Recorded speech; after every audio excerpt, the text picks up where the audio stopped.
सुप्रभात सभी को। आज बुधवार 14 जनवरी 2026 है। यदि आप इसे देख रहे हैं तो आप संभवतः कल वॉल स्ट्रीट पर देखे गए लाल सागर और आज सुबह वैश्विक स्क्रीन पर चमकते मिश्रित संकेतों को समझने की कोशिश कर रहे हैं। सिर्फ 24 घंटे पहले हम नए रिकॉर्ड उच्च स्तर का जश्न मना रहे थे।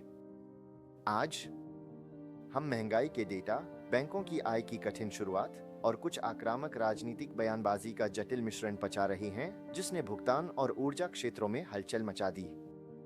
इस वीडियो में हम पिछले 24 घंटों में बाजारों को प्रभावित करने वाले सभी पहलुओं को तोड़ रहे हैं। सीपीआई प्रिंट से जो फेड को मुश्किल में डाल रहा है, राजनीतिक टिप्पणियों से जिसने वीजा और मास्टरकार्ड को गिरा दिया, और क्रिप्टो ब्रेकआउट से जो बिटकॉइन को महत्वपूर्ण प्रतिरोध की परीक्षा में डाल रहा है। चलिए संख्याओं में गोता लगाते हैं। पहले चलिए बोर्ड पर हुए नुकसान पर नजर डालते हैं। सोमवार को इंट्राडे रिकॉर्ड बनाने के बाद अमेरिकी बाजारों ने कल मंगलवार 13 जनवरी को थोड़ी राहत ली। यहां प्रमुख सूचकांकों का समापन बिंदु है। S&P 500 में 0.19% की गिरावट आई और यह 6,963.74 पर बंद हुआ। हम उस मनोवैज्ञानिक 7,000 स्तर के करीब हैं, लेकिन कल इसे बनाए नहीं रख सके। नैस्डैक कंपोजिट सबसे अधिक मजबूत रहा, केवल 0.10% गिरकर 23,709.87 पर समाप्त हुआ। डॉव जोन्स औद्योगिक औसत को सबसे अधिक नुकसान हुआ, लगभग 400 अंक या 0.80% की गिरावट के साथ 49,191.99 पर बंद हुआ। रसेल 2000 ने भी दबाव देखा क्योंकि छोटे शेयर ब्याज दरताओं पर प्रतिक्रिया कर रहे थे। एशिया में रात की कार्रवाई पूर्व में हो रही कार्रवाई की ओर बढ़ते हुए जापान एक अपवाद है। निक्केई 225 ने रातों रात 3.1% की वृद्धि की, एक नए इंट्राडे रिकॉर्ड 53,814.79 को तोड़ते हुए, जब व्यापार एक छुट्टी के बाद फिर से शुरू हुआ। जापानी निवेशक तकनीक में निवेश कर रहे हैं, अमेरिकी सेमीकंडक्टर रैली के साथ पकड़ बनाने की कोशिश कर रहे हैं। इस बीच हांगकांग का हैंग सेंग लगभग 1% बढ़ा, जबकि मुख्य भूमि चीन का शंघाई कंपोजिट स्थिर रहा। यूरोपीय ओपन यूरोपीय बाजार वर्तमान में मिश्रित से लेकर निम्न स्तर पर व्यापार कर रहे हैं, क्योंकि वहां के व्यापारी वॉल स्ट्रीट बैंकों से कमजोर संकेत पर प्रतिक्रिया कर रहे हैं। अब चलिए मुख्य घटना के बारे में बात करते हैं, जिसका सभी को इंतजार था। दिसंबर उपभोक्ता मूल्य सूचकांक रिपोर्ट जो कल सुबह जारी की गई। आंकड़े जटिल थे।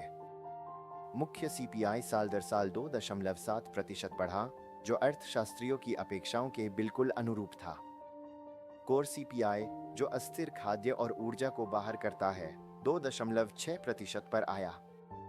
यह वास्तव में एक हल्का सुधार था। बाजार 2.8% की आशंका कर रहा था। बाजार की व्याख्या सतह पर यह गोल्डीलॉक्स प्रिंट की तरह दिखता है, महंगाई स्थिर हो रही है। हालांकि बाजार की प्रतिक्रिया एक अलग कहानी बताती है। कोर महंगाई फेड के 2% लक्ष्य से ऊपर अटकी हुई है। बांड बाजार यह संकेत दे रहा है कि फेडरल रिजर्व अपनी 29 जनवरी की बैठक में दरों को और कट करने के लिए जल्दी में नहीं हो सकता। 10 वर्षीय ट्रेजरी यील्ड लगभग 4.18% पर स्थिर रही। व्यापारी अब फेड से इंतजार और देखो दृष्टिकोण की उम्मीद कर रहे हैं, खासकर दिसंबर की कटौती के बाद। फेड फंड्स दर वर्तमान में 3.50% से 3.75% के बीच है। सहमति बदल रही है। हमें शायद Q1 या Q2 के अंत तक कोई और कटौती नहीं देखने को मिलेगी। डॉव पर कल का दबाव सिर्फ मैक्रो नहीं था, यह कॉर्पोरेट भी था। हमने आधिकारिक रूप से चौथी तिमाही की आय सीजन की शुरुआत की और बैंकों ने शुरुआत में ही ठोकर खाई। जेपी मॉर्गन चेज, अमेरिका का सबसे बड़ा बैंक, 4% से अधिक गिर गया। जबकि उन्होंने समायोजित लाभ में अच्छा प्रदर्शन किया, राजस्व अपेक्षाकृत कम रहा। सीईओ जेमी डाइमोन ने एक सतर्क बयान जारी किया, जिसमें चेतावनी दी कि जबकि उपभोक्ता खर्च कर रहा है, भूराजनीतिक स्थितियां और चिपकी हुई महंगाई खतरे बनी हुई है। जब जेमी डाइमोन सतर्क होते हैं तो बाजार सुनता है। टेक और एआई विभाजन जबकि बैंकों को नुकसान हुआ, बड़ी टेक, विशेष रूप से एआई चिप्स, पार्टी करती रही। इंटेल ने 7.3% की बढ़त बनाई। AMD ने 6.4% की छलांग लगाई। दोनों स्टॉक्स को कल विश्लेषकों द्वारा अपग्रेड किया गया, जिन्होंने एआई सर्वरों के लिए अपेक्षा से अधिक मजबूत मांग का हवाला दिया। यह विभाजन 2026 की कहानी है। पुरानी अर्थव्यवस्था मार्जिन के साथ संघर्ष कर रही है, नई अर्थव्यवस्था कैपेक्स मांग पर बढ़ रही है। यहाँ चीजें वास्तव में दिलचस्प हो जाती हैं।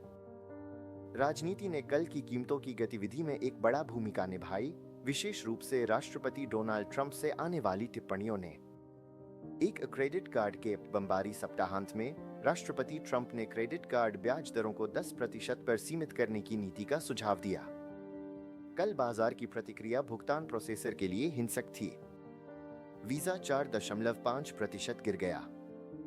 मास्टरकार्ड 3.8% गिर गया।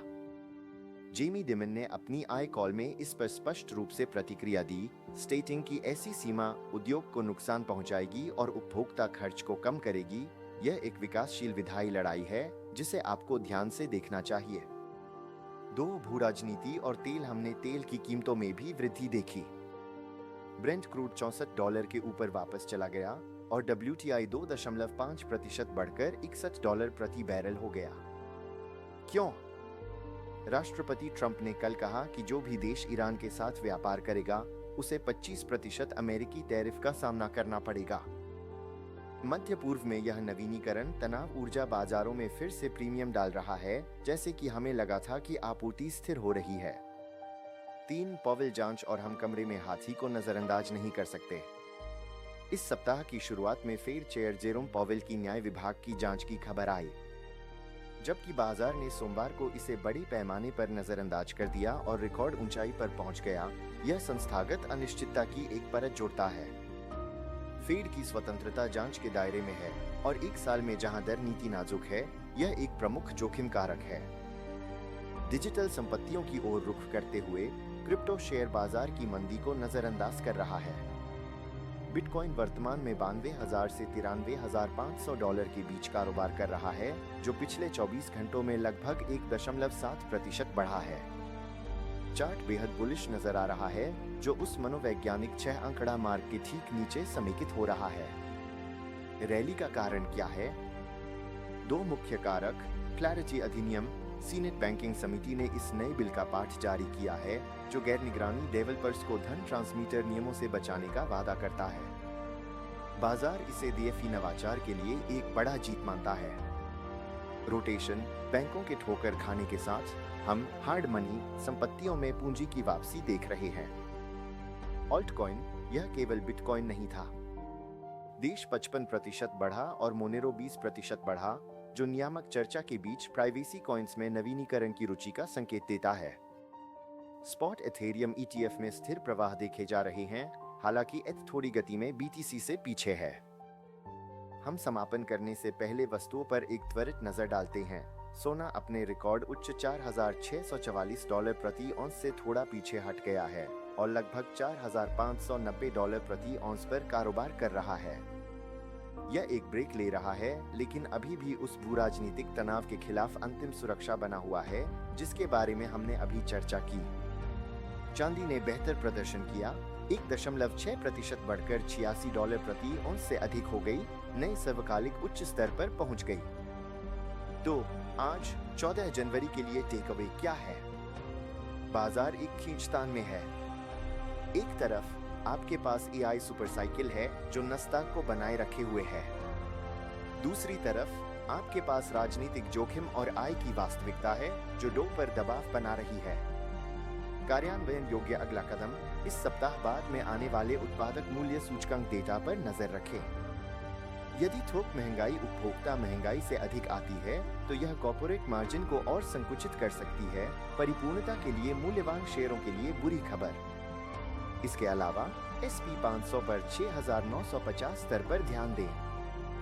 यदि हम इसके नीचे टूटते हैं, तो हम 6,800 के स्तर पर एक गहरी सुधार देख सकते हैं। यह आज की आपकी विस्तृत रिपोर्ट है। यदि आपको यह विवरण सहायक लगा, तो उस लाइक बटन को दबाएं और कल के अपडेट के लिए सब्सक्राइब करें। तरल रहें, तेज रहें।